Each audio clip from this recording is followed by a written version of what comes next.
Good morning, welcome to the Dirt Hippie channel. It's another chilly morning, it's brisk. I want to give you an update of what's happening in the garden this week. So last week you'll remember that I put in these really small terrace boxes. You can see them. Right there's one, right there's another. There were 5 total. And I still had to put, they needed soil compost, and then I still had some beds down at the bottom of this terrace garden that needed compost topper.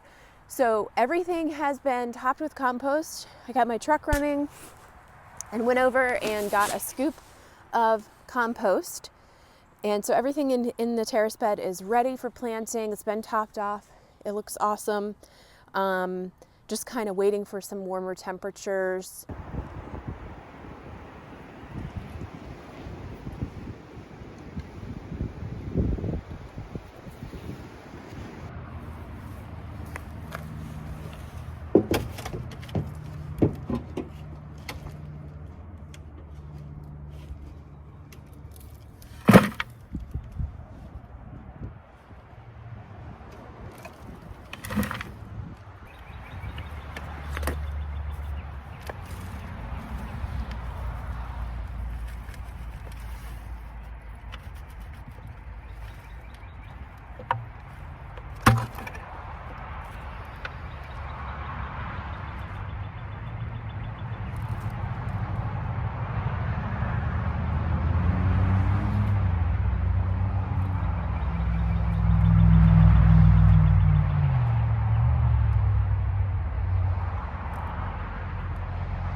Tonight we're going to get down pretty chilly, so I'm not planning to plant anything today, but this week I believe I'll probably be getting some things planted, like the potatoes. I was also able to fill the 2 potato beds, so I'll take you down and show you that in a bit.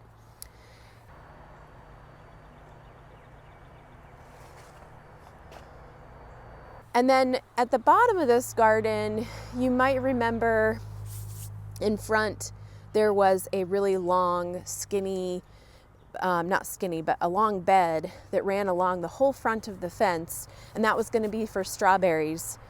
And I could not walk between it and the garlic bed, and so I had a lot of trouble justifying the width of that bed.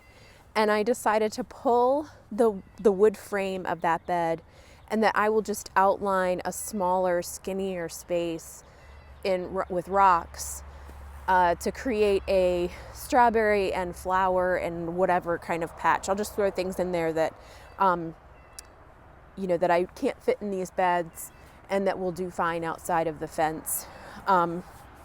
So I'm gonna shrink it. There will be strawberries in it, but it'll have other things as well.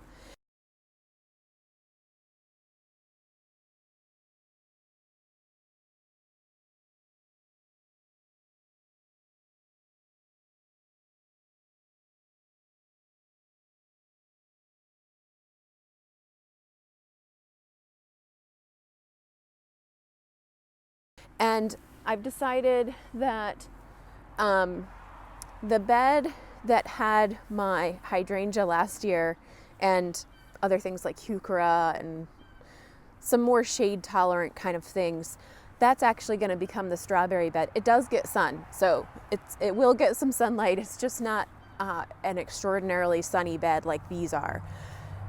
So I'm going to be putting some strawberries in that bed, but that bed was dug up last year, not by choice.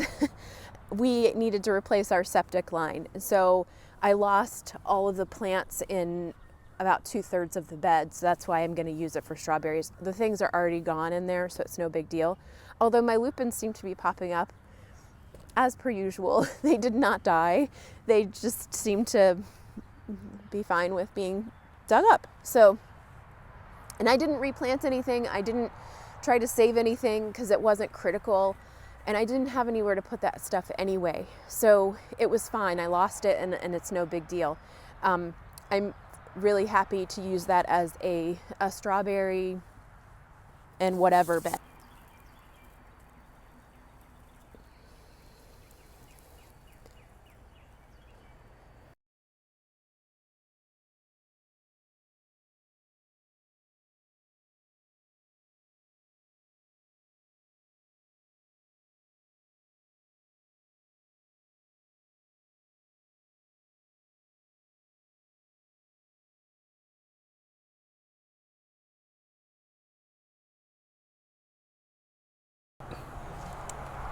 So this garden continues to surprise me, and I thoroughly expected everything in 2/3 of the garden to be dead and not find anything, but I found ferns that are ready to pop out. Those are ostrich ferns, and it looks like they dug them out and then just sort of tossed them to the side, and then the ferns have rerooted just wherever they were thrown. So that's really great. And I also found 2 lupins that have sprouted from seed. I get lupins throughout the yard that sprout from seed, so that's really fun, and I'm glad that those seeds didn't get displaced too much. And my hostas are going to be fine. They were not in the side of the bed that got affected. The hostas are down towards this end, and they dug out on the other end. But they really trashed the border, the rock wall. The stones just kind of got buried, so I had to find those and rebuild the rock wall over there. And what I need to do now is, I think, dig out the ferns where they are and get them replanted at an appropriate depth. Even though they're doing fine, the garden needs to be evened out. And then I'm gonna top dress it with compost and get ready for the strawberries to come in. So that'll be next. And I need to prune back some stems in here that I left over winter. They're not the critical stems that I would leave for bees or anything. These are just regular twigs that they aren't hollow. So those just need to be pulled back. And everything else, I'm just gonna chop and drop. I'm leaving it in. I'm not gonna pull it out. It's all gonna be chopped and dropped and left in to decompose to make this bed better. Our soil here is really crummy. You could see it's full of little stones and sometimes big stones. So it needs to be amended, and every time I plant, I always put in compost and mulch and just try to make everything a little bit better each time, each and every season that I come in. And it just makes the soil a little bit healthier. It's not fantastic. I still leave the old soil in there, but I just keep building on it. So again, the garden continues to surprise me.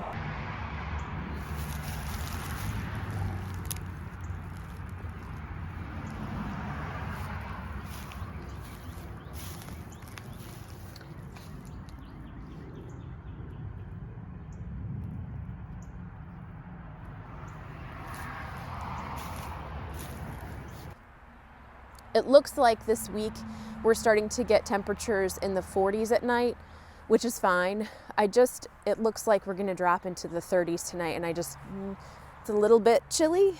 I don't think we'll freeze, but I just don't want to chance it. And definitely everything else is staying in the basement for now.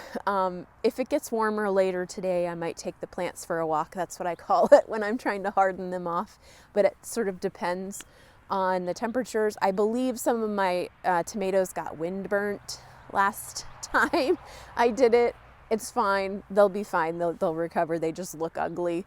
But their stems are straightening up and they're looking a little bit more hardy, I would say. So definitely try to harden off your plants the best you can. Those will not go out for a while though. So it's not critical that I harden them off just yet, but I'm trying to get them used to being outside as much as possible before I do pitch them out for good. I have 11 rhubarbs that came up, so I'm very excited about that. And I know that's a lot of rhubarb. Before anybody says, Jen, that's way too much rhubarb. I know. I'm planning to grow it for friends, and use it to trade, because there's obviously things that I'm not going to be able to grow in this garden. I just don't have the space. So hopefully I'll be able to trade rhubarb for something else like broccoli. I can't really grow broccoli right now because I just don't have the space for it. So things like that. I'm hoping to be able to use that to my advantage because I have a lot of shady spots, which is appropriate for rhubarb. Use what you got, right? So yes, it is a lot of plants. I don't care. Also, rhubarb is a very pretty plant and will be nice filler in and around the garden. So I'm planning to sort of plop it in wherever I can. And those were all grown from seed. I know most people just kind of get starts, or they buy plants or get them from a friend, because you can dig it up and divide the plant. That's how most people get them. But I needed to be a rebel and start mine from seed. So 11 popped up, which I was pretty pleased with. So yes, we will get those going, and those can actually come out. I'll probably start looking for places to put those very soon. They're still tiny, so I'm hesitant to bring them out just yet because they're still so small. I want them to kind of get some more leaves, some more true leaves on them before I pitch them outside. They do withstand cooler temps just fine. But at any rate, so that's kind of what's on the plate for this for today. And then also coming up this week, like I said, I'm hoping to be able to begin hardening some things off. I will plant the potatoes, hopefully, fingers crossed, if the weather holds out. And I do have some things popping up. The carrots are popping up. And my greens, my lettuces and things are doing just fine. You can see rows of those. I've got some other things popping up, and now I just can't remember what they are, but there's a lot of green in my raised beds in here, so I'm very excited about that. Oh, the other thing. So my hose situation. I don't think that I talked about this last week. I had just been filling up my watering can. I don't have that many beds going right now, so it wasn't as critical. So last fall, I rolled up my hoses in hopes that the kinks and the bends and everything that I had gotten over the summer would work themselves out, because it was in a roll, and it did not. So I unrolled that hose hoping that everything would work. It didn't. It kept kinking up, and so I'm like, I'm gonna pitch that. I hate throwing things away like that, but in this case, I have to have water, and my rain barrels are disconnected right now because I'm gonna build a little lean-to up here just for rain barrels so that I can collect water and use the gravity to help me water all the beds. And I'm putting it way up there because I anticipate building beds just above this terrace garden, building more terrace beds. So I will be working on that, but I don't have it in place yet. So I need water, and it has to come from the back of the house over here. That's our spigot. So I need about 150 feet of hose to get all the way to the top of this bed. And so I just went and bought some really great hose. And I'm hoping, fingers crossed, that it works and that it won't kink, and it's a no kink hose. So I will never buy that brown. It's that brownie orange hose. Don't buy that. It says medium duty. It is not. It sucks. I bought it from Lowe's. I'm just going to be honest. And it was, it says medium duty, so it was supposed to be fine. It's not. Don't buy that crap. Anyway, so I got some good stuff. Hopefully it'll be fine. And if it's not, I'm going to write the company and tell them how their product sucks. But anyway, because I'm tired of hoses that are crappy. So, and now I can't remember the name of the brand I bought, but it was from Lowe's. So anyway, I invested. It was definitely an investment in good hoses, and it's worth it to me because I won't have my rain barrels hooked up for a while yet. So that's fine. I don't really have a lot of other updates this week. I've just been shoveling compost and filling the beds and topping things off and getting everything ready. So the terrace garden is ready. It is completely open season for planting now, ready and waiting for stuff. I'm really stoked about being able to have my squash up here. So I was really worried about taking out my Nepeta, and my Nepeta is already greening up as usual. It's one of the first things to green up every year, and it's already several inches high, so I'm very excited about that. And it really likes it where it is. So that's all I have for you. And I guess, I hope everybody's having a great time in their gardens and get things ready. I hope you've got some things started in your basement. If you do, let me know what it is. I'm excited to see what everybody else is growing. And with that, I'll catch you outside.